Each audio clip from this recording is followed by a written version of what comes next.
localizadas, eso lo sabemos todo lo que hacemos ciencias neurológicas, donde está el lenguaje, el movimiento voluntario. Y hay algo que sí le sorprende a todo el mundo.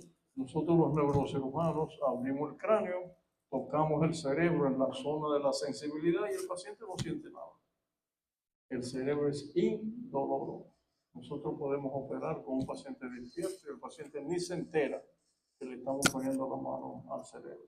Entonces, este es un órgano que, como dije al principio, interesante, con tantas cosas que aprender que el tiempo le queda corto a uno.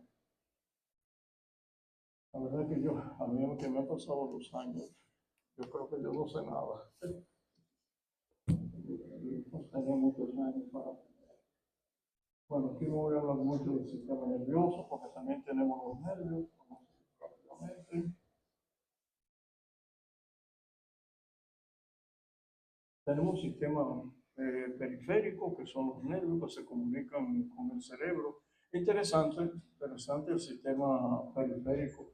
Hay cosas que, por ejemplo, uno ni se imaginaba. El líquido del cerebro, el tema líquido cefalorraquídeo, que creíamos que solamente era absorbido por dos venas grandes que tenemos aquí en el lóbulo parietal, la vena de la B y la vena de Trolán. Ahora sabemos que los ganglios nerviosos de la médula espinal entran dentro de ese circuito de absorber el líquido cefalorraquídeo, lo que nos plantea a nosotros los neurocirujanos cosas interesantes, como una hidrocefalia, ¿verdad, Pedro Papa? Ocasionada por una lesión medular. Vamos a seguir rápidamente. No voy a entrar ahí en detalle. Los nervios que tenemos, que son 12 nervios craneales. Aquí sí quiero decir algo. Nos preguntábamos, durante el COVID, nos preguntábamos por dónde entraba el virus. Y la teoría, ustedes se imaginan, la teoría que hablamos y dijimos, yo personalmente le muchísimo disparate de eso. Sí. El virus entra por el nervio olfatorio. El virus del COVID entra por el nervio olfatorio, realmente, que es el primer par craneal, que está aquí en la base del cráneo. Y de ahí entonces se reparte. No iba a decir esto, pero lo voy a decir. Pero qué curioso que sí, los de COVID se les dañaba el olfato, ¿no? Tenían neuritis óptica. El tercer nervio y el cuarto y el sexto, que son los nervios que mueven los ojos, nunca se ha descrito un solo paciente de COVID que el 3, el 4 y el sexto nervio estuvieran afectados. Voy más lejos. Tampoco el quinto, que es el trigémino, tampoco. No tuvimos pacientes. Ahora bien, de ahí saltamos al séptimo, claro. El virus atacaba el facial. Lo vimos, ¿verdad? Lo vimos. Algunos quedaron sordos, el octavo par. Entonces, el noveno par no se afectó. El vago sí se afectó, que es el décimo par. El nervio del corazón y de los intestinos. Entonces, hay pacientes con COVID que debutaban con diarrea. Entonces, fíjense ustedes, qué curioso es este órgano. O sea, ¿por qué el cerebro defendía a la mitad de sus nervios y a los otros nervios simplemente permitía que el virus entrara? Es uno de los hallazgos más curiosos durante el COVID. Aquí están las neuronas, ya dije que son 100.000 millones. Aquí sí yo quiero pararme un segundo. Sí, son 100.000 neuronas. Ahora multipliquen 100.000 por 50. ¿Por qué por 50? Porque las neuronas, para poder funcionar, necesitan elementos de apoyo. Ahí entonces viene la que muchos de los médicos aquí conocen, los astrocitos, las células de Hendman, son células de sostén del sistema nervioso, pero son 50 veces más que las propias neuronas. Por cierto, nosotros los neurocirujanos nunca vemos tumores de la neurona. Bueno, ¿y por qué la neurona no entra dentro de la tumorgénesis? Entonces, ¿qué hace de ella, esa célula tan especial, que ella no produce tumores? Las neuronas no producen tumores. Los tumores que nosotros vemos es la célula de sostén. ¿Cuál es la razón de que eso sea así? Porque la neurona es autosuficiente. Ella tiene su propio sistema respiratorio, su sistema de defensa. Ella es una célula. Cuando, cuando Cajal la descubrió y Golgi en 1905 la tiñó, para ello fue eso fue realmente un paso de avance en la neurociencia. Finalmente habíamos visto de qué está compuesto el cerebro de nosotros, lo que ellos nunca se imaginaron, era lo que significaba esa célula.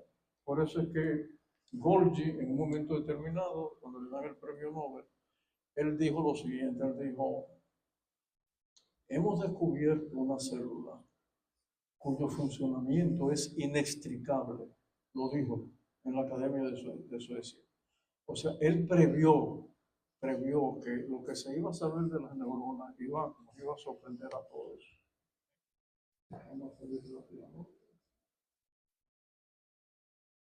Bueno, ¿qué hacen ellas? Comunicarse. Así es como nosotros la vemos en microscopía electrónica. Es una imagen pintada, pero exactamente esa es una neurona. Entonces, ellas se van comunicando entre sí y se comunican haciendo la sinapsis y se comunican químicamente y eléctricamente. No estoy diciendo nada nuevo, pero sí quiero señalar que cada neurona tiene un voltio. Si no, no pudiéramos hacer el electroencefalograma. Cada neurona tiene un voltio. Pero la comunicación de ellas es química. No voy a entrar en eso tampoco, eso en el espacio intersináptico, donde ellas se comunican a través de que del sodio, del potasio, del cloro. Entonces quiere decir que ellas tienen un lenguaje químico, sí, su lenguaje químico. ¿Se tocan? No. Ellos producen su información a través de las moléculas de los electrolitos que están ahí. Entonces, uno explicar eso así con simples palabras, a uno le parece como que es ciencia ficción, que yo me estoy comunicando a través de sal, de cloruro de sodio. Bueno, esas son las neuronas. Y se pasan la información una a otra. Ahí está la sinapsis, ahí pueden ver cómo ya se comunican. La importancia de la sinapsis, me detengo solamente un segundo. Ahora mismo lo que se está desarrollando es ver cuál es la causa del autismo. Entonces hay una discusión grande. La causa del autismo es que las sinapsis no se produjeron en el número que tenían que producirse, o es que nos faltó proteínas para cubrir los axones de la neurona. Bueno, sorprendente, porque el Alzheimer entra dentro del nicho de la proteómica. Hoy sabemos que el Alzheimer es una enfermedad de las proteínas. Y eso es lo que nosotros medimos, que por cierto, a partir de enero, bueno, por de enero, ya se conoció, se puede hacer el estudio vía sanguínea de la proteína tau y de los beta-amiloideos. Entonces, es por ahí donde anda la información. Y es probable que avancemos ahora muy rápidamente en ese sentido. O sea, para los médicos más jóvenes, ahora ya hay subciencias que usted tiene que aprender, la proteómica, la genómica. Señores, que en ciencias neurológicas hemos dado un cambio sustancial y hacia adelante. Bueno, aquí yo solamente lo quise traer para esto que está aquí, porque alguien lo midió. Esto que está aquí. Cada milímetro cúbico del cerebro tiene 100.000 neuronas. Las últimas estimaciones que se han hecho con los astrofísicos porque creo que hay un físico que está mirando. Dicen que el número de estrellas en la Vía Láctea es más o menos de 200, 400 mil millones, muy cerca del cerebro humano, pero muy lejos. O sea, el cerebro humano tiene más células que lo que tiene la Vía Láctea. Y eso es lo que la gente quiere que nosotros le digamos rápidamente el diagnóstico de una enfermedad cerebral, ¿no? Sin saber lo que eso significa. Por eso quise traer esto. Y quise traer esto por una razón. Este es el experimento para mí más importante ahora mismo en la ciencia neurológica, el conectoma humano. Es saber cómo se conectan las neuronas. No hemos podido avanzar en el gusano que ellos están estudiando. El gusano tiene un nombre, ahora no me acuerdo bien. Ese gusano tiene solamente 37.000 neuronas. No han podido completar el estudio del conectoma humano. Imagínense, cuando ellos se fajen con las 100.000 millones de neuronas que tenemos. Les quise enseñar eso porque este es un tema de actualidad. El conocer realmente cómo se conectan nuestras neuronas.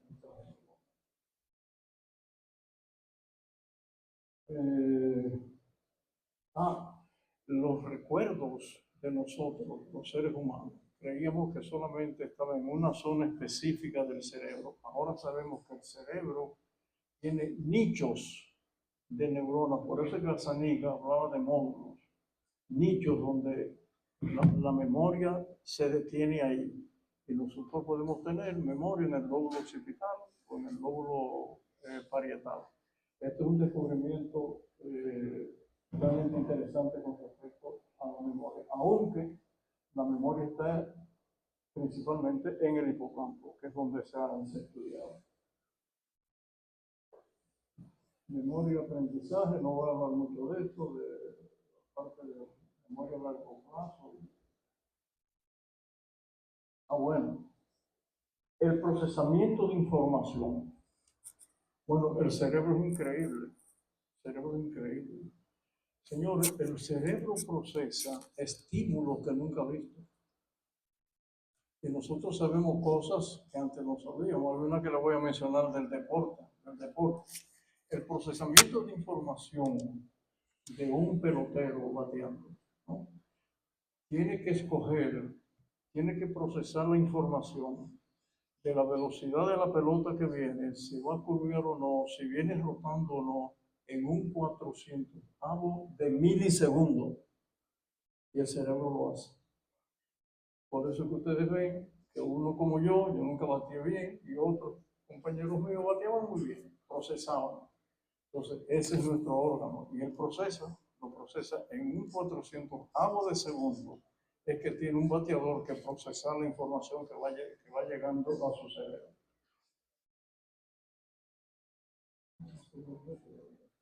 Este es el futuro de las neurociencias. Esto es fascinante. ¿Qué va a pasar? Bueno, ¿qué va a pasar con nosotros? Bueno, aquí están las neuroimágenes. Claro, claro. ¿Desaparecerá la resonancia magnética? Sí. ¿Desaparecerá la tomografía? Sí. Probablemente nosotros vamos ahora a hacer los estudios computarizados con sonografía. Probablemente. Y es cuestión de tiempo. Quizás va a ser más pronto de lo que nosotros nos imaginamos. La conectividad cerebral, no me habla del conectoma, pero la neurogenética está ganando un terreno realmente impresionante. A los estudiantes que están aquí, estudien genética, especialícense, que por ahí es que va la medicina moderna. Tenemos que saber del genoma, que por cierto, entre nosotros y la lombriz de tierra, solamente nos separan más o menos 3.000 genes nada más. No creamos que nosotros somos gran cosa. Realmente. Y luego ya hablé de la plasticidad cerebral, que es el otro tema que ahora mismo está de moda. Bueno, en las neurociencias, estos son tres temas importantes en la neurociencia. La salud mental, no hay ninguna duda que la comprensión de ellas nos va a llevar a nosotros a utilizar lo que nosotros sabemos en la neuroantropología, la neurofisiología. Es por aquí donde nosotros andamos. Y saber que así como ustedes hablan de mente y de alma y de conciencia, bueno, las enfermedades psiquiátricas están en el cerebro. Y sabemos que es así. Lo que tenemos es que ahondar cada vez más en este tema. El tema de los desarrollos del control del desarrollo, ahí habla del autismo, el tema que tiene que ver con las enfermedades neurodegenerativas. Ahí hemos avanzado, ahí hemos avanzado. ¿Por qué? Porque ahora sabemos mucho más química que antes, ahora sabemos mucho más de genética y obviamente mucho más de bioquímica. Entonces, obviamente que por ahí es que nosotros andamos en el futuro de la ciencia biológica. Inteligencia artificial. Bueno, si ustedes me preguntan ahora, ¿en qué creo yo? Sí, llegó para quedarse. Para nosotros los médicos solamente en dos nichos. Primer nicho, neuroimágenes, eso sí.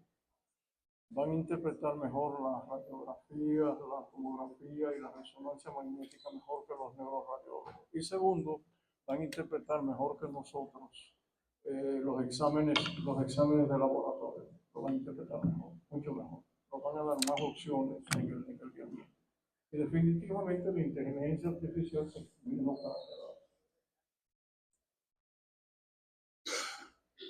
Obviamente, vamos a ir mucho más lejos. Esto va a intervenir, créanme, en la educación de los niños, la intervención temprana en esos niños que nacen con trastornos, en las habilidades cognitivas, sin lugar a dudas, les vamos a enseñar mejor y más rápidamente. Y ya hay ejemplos, lo voy a mencionar en dos segundos nada más.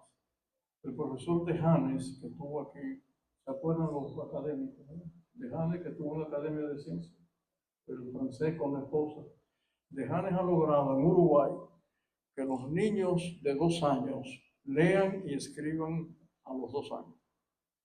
Tratamos de llevar ese experimento aquí, no lo pudimos hacer, entonces no hay ninguna duda de que la capacidad intelectual de nuestros niños se va a manejar mucho mejor con la inteligencia cognitiva, con la inteligencia artificial. Y obviamente el desarrollo del cerebro. Bueno, es posible que podamos desentrañar los misterios del cerebro. Hemos avanzado, eso yo no tengo la menor duda. ¿Tenemos un conocimiento completo? No, todavía no. Pero, o sea, no voy a entrar en mucho en materia de esto, solamente lo voy a mencionar. Yo quiero que ustedes entren al internet y busquen este proyecto. Este es uno de los proyectos más importantes hoy día para el estudio del cerebro. Y así se llama el IGME. Le han dado mucho dinero entre el año 2013 y 2023. Esto hay que conocerlo a fondo, porque son muchas las cosas que vamos a sacar. Primero, un atlas del cerebro humano. Vamos a ver la sinapsis dentro del cerebro. Yo voy a mencionar muy rápidamente en el hipocampo. Este es el proyecto de las manos robóticas. Esto no es ciencia ficción, no es ciencia ficción. Ya realmente tenemos las manos robóticas, no solamente las manos robóticas.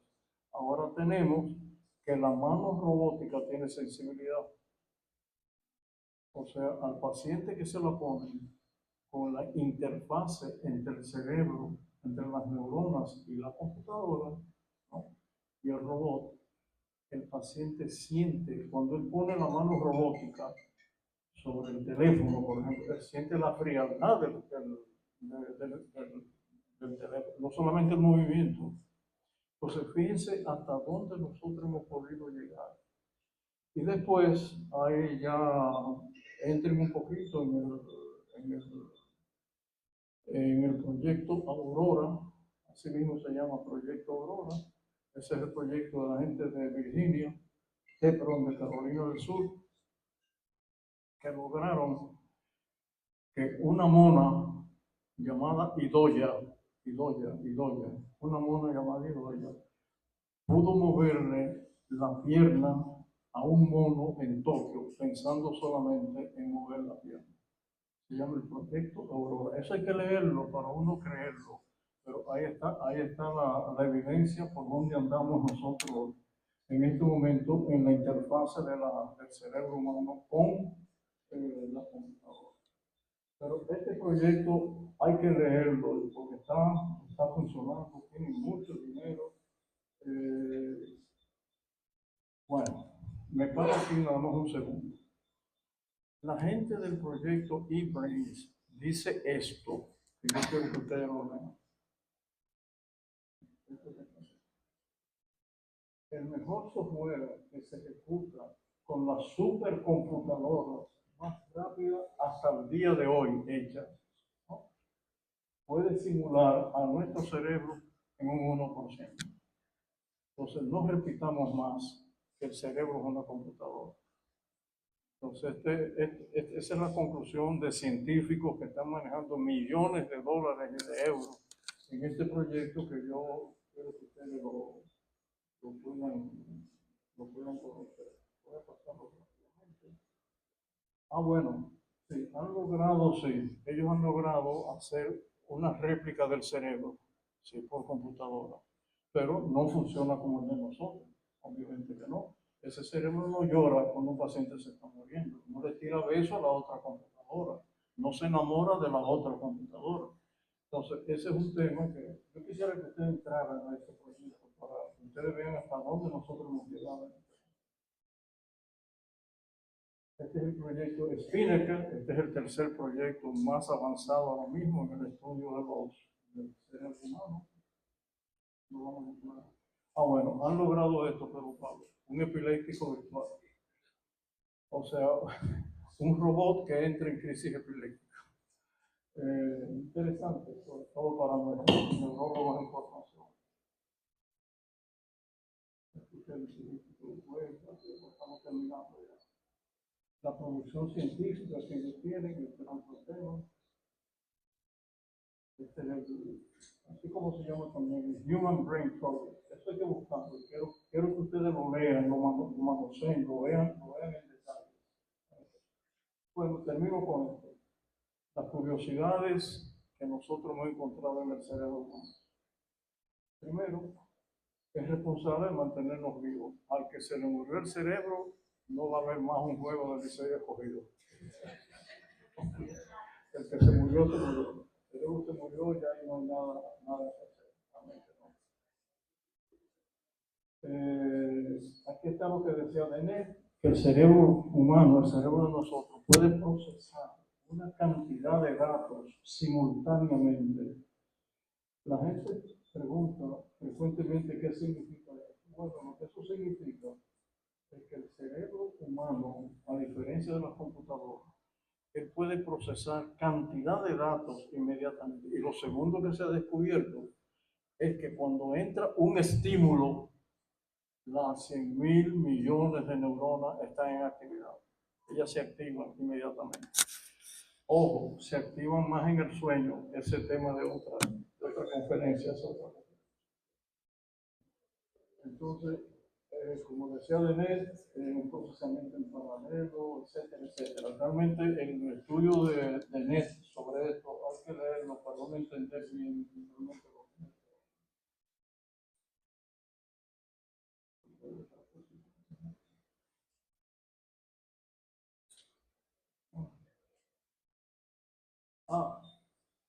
El cerebro cambia de temperatura.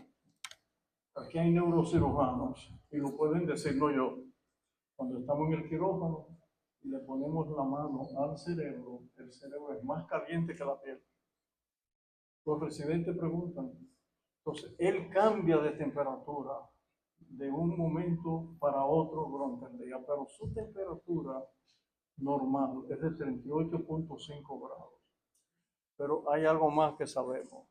En la medida en que nosotros vamos más profundo, por ejemplo, en la cirugía estereotáxica, cuando se mide la temperatura puede llegar a 40 grados. Parecería como que el cerebro tiene fiebre. Entonces, el cerebro no tiene la misma temperatura corporal que tenemos nosotros durante el día. Cambia en la menopausia. Ustedes las mujeres, en la menopausia, el cerebro cambia. Está establecido cambios importantes y eso se sabe. porque se hicieron estudios de la sustancia blanca con resonancia magnética y hay cambios importantes en la resonancia magnética funcional cuando una mujer entra en la etapa de la menopausia. Quiero yo decir con esto, no yo, los investigadores, que la menopausia es cerebral, no es ovárica, es cerebral, es el cerebro que nos manda a ustedes a la menopausia. Bueno, la Universidad de Queen, en Canadá, hizo un estudio de muchos años para ver qué pasa con nosotros cada día, ¿no? Ahí te lo puse. Nosotros tenemos cerca de 6.000 pensamientos por día. 6.000. 6.000 pensamientos tiene este órgano todos los días. Entonces, esas imágenes que ellos descubrieron es lo que ha hecho que se haya abierto un nicho muy importante en entender el pensamiento humano. Ese es otro tema que ahora está de moda. 60% de este órgano es grasa, coman huevo, hay que mandarle colesterol al cerebro, él es grasa, él es grasoso. Entonces, claro, que se acumulan las vainas de mielina, el cerebro es grasoso. Nunca deja de funcionar, nunca igual que el corazón, nunca deja de funcionar. Y durante la noche muchísimo más. Él se adapta, el cerebro se adapta a las necesidades. Es como si tuviera un automonitoreo. Él se adapta dependiendo de lo que nosotros, de lo que él ordene que nosotros vayamos. No tiene receptores de dolor ni algo así. La cantidad que tiene de neuronas, ya comentamos esto, y cómo ellas van, el cerebro hay cerca de 80.000 millones, el resto está en el